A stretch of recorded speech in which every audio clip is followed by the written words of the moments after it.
നമ്മുടെ നമസ്കാരത്തിന് നാം എത്ര ശ്രദ്ധ കൊടുക്കുന്നു എന്നത് ഒരു വലിയ പ്രശ്നം തന്നെയാണ്.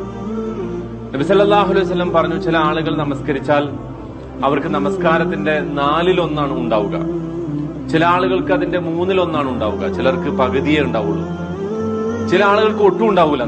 നമസ്കരിച്ചിട്ടുണ്ടാകും, പക്ഷെ നമസ്കാരം തീരെ അവരുടെ റെക്കോർഡിൽ നമസ്കാരം തീരെ രേഖപ്പെടുത്തിയിട്ടുണ്ടാവില്ല. ഉമർ ഇബ്നുൽ ഖത്താബ് റളിയല്ലാഹു അൻഹു പറഞ്ഞത്, 60 വർഷം നമസ്കരിച്ച ഒരാൾ ഒരു പക്ഷെ അള്ളാഹുവിന്റെ അടുക്കൽ വരും. 60 വർഷം മുടങ്ങാതെ നമസ്കരിച്ചിട്ടുണ്ടാകും, പക്ഷേ ഈ 60 വർഷത്തെ നമസ്കാരവും അയാളെ സംബന്ധിച്ചിടത്തോളം ഒരു ഫലവും ചെയ്യുകയില്ല.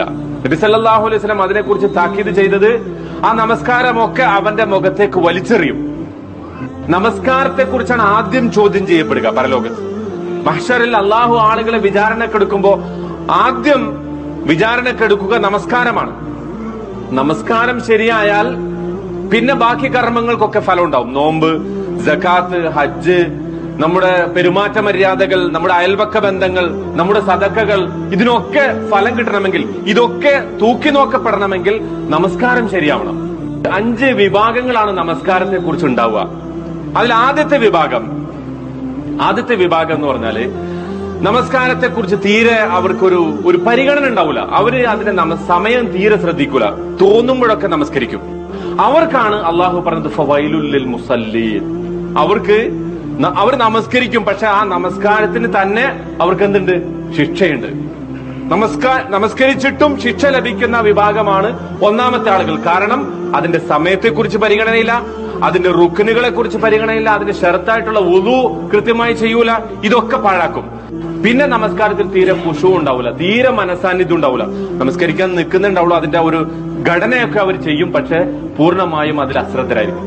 രണ്ടാമത്തെ വിഭാഗം ഓതുന്നത് എന്താണെന്ന് അറിഞ്ഞൂടെ, വജ്ഹത്ത് മുതൽ സലാം വീട്ടുന്നത് വരെ അതിൽ പറയുന്ന ഒരു സംഗതിയെ കുറിച്ചും തീരെ വിവരമില്ല. അവർക്ക് ഖുശൂ എന്ന് പറയുന്നത് തീരെയില്ല.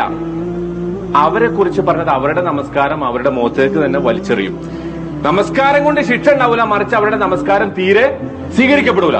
ഇനി മൂന്നാമത്തെ ഒരു വിഭാഗം, അവര് ഇതെല്ലാം ഭംഗിയായിട്ട് ചെയ്യും, പക്ഷെ അത് സമയത്ത് നിർവഹിക്കും, ഉളു മര്യാദക്കെടുക്കും, അതിന്റെ റുക്നുകളൊക്കെ പാലിക്കും.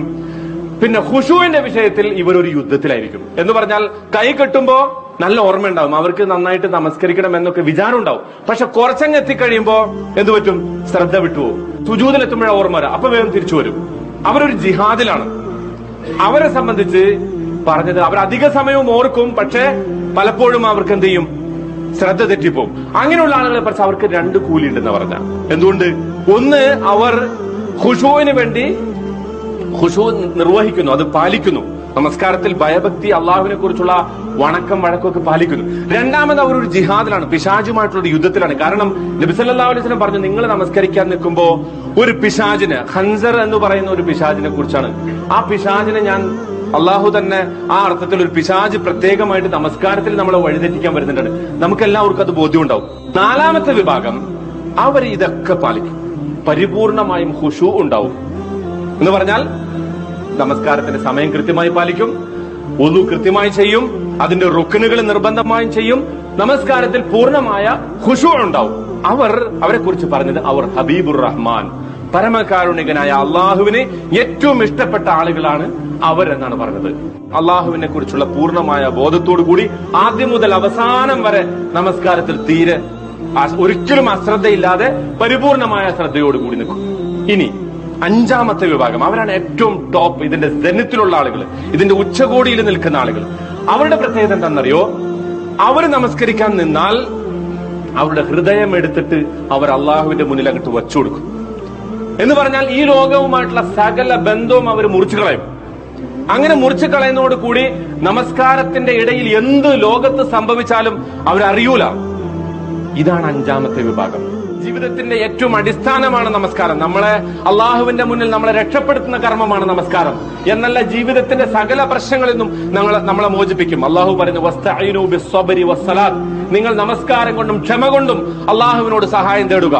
അപ്പൊ നമുക്ക് പറ്റിയ ഈ ആയുധത്തെ നമ്മൾ അതിന്റെ പരമാവധി പൂർണ്ണമായ അർത്ഥത്തിൽ ഉപയോഗിക്കുക. അള്ളാഹു സുബ്ഹാനഹു വ തആല അത്തരക്കാരിൽ ഉൾപ്പെടുത്തി നമ്മെ അനുഗ്രഹിക്കുമാറാകട്ടെ. നമ്മുടെ നമസ്കാരങ്ങളെ അള്ളാഹു സ്വീകരിക്കുമാറാകട്ടെ.